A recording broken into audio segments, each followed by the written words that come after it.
Hello Mallards, it is Sunday, it is the final day of York Fringe, and I'm on my way to a first show, which is apparently some sort of album sound bath thing. You can already hear the sound coming. Let's go check it out.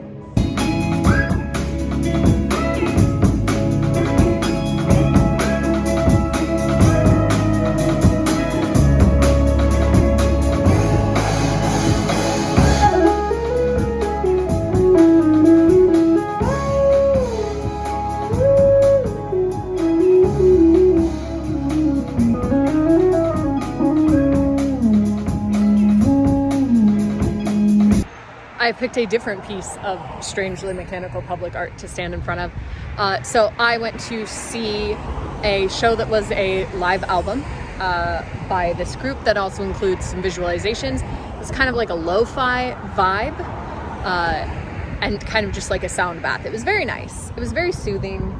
I just sort of vibed for about 50 minutes and enjoyed that. And usually that wouldn't be my cup of tea, but the musicians were really, really good. And it was just meant to just like chill. And the visuals were fun. So I had an enjoyable time, just sort of vibing. And then I went to another improv show where they interviewed a visual artist who showed off some of their art and talked about their artistic process and then their life in general. And then they created a series of improv sketches based off of those interviews, which was really cute and really fun.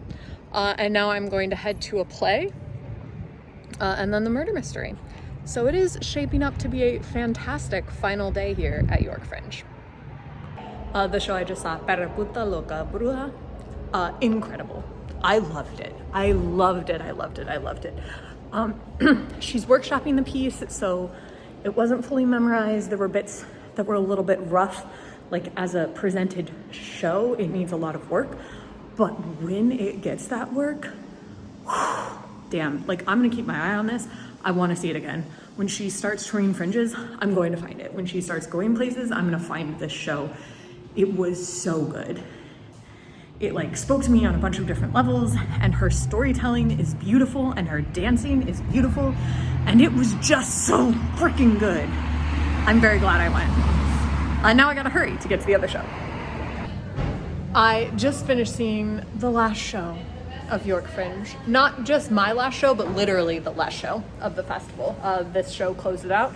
It was called Fat Freddy's Fried Chicken Funeral, and it was a blast. First off, they fed me fried chicken. And honestly, the review could in there and it would have been a phenomenal time, but it was even better than that. So it was an interactive murder mystery. We were at Freddy's funeral, Freddy of fried chicken fame, and we interacted with members of his family and his friends, got to talk to them, got to try and figure out what they would have to gain from his death, because his death was a little bit suspicious, found face down in the fryer. And so then we all debated, we discussed, and we voted on who we thought the killer was. And then at the end, it got revealed. My table got it right, so look at us go. But yeah, it was really fun. It was really interesting. I sat at a table with people I didn't know, which was really fun. Got to make some new friends. And I just super enjoyed the atmosphere. And it's a whole group of local York performers, so that I know that if I come back next year and I want to do something interactive, I'm gonna tap these people because clearly they know what's what. Yeah, I had fun. It was a great way to close out the Fringe. And now I'm gonna go back to the campground and sleep, and then tomorrow I drive on to Philly for Philly Fringe. So I will see you tomorrow.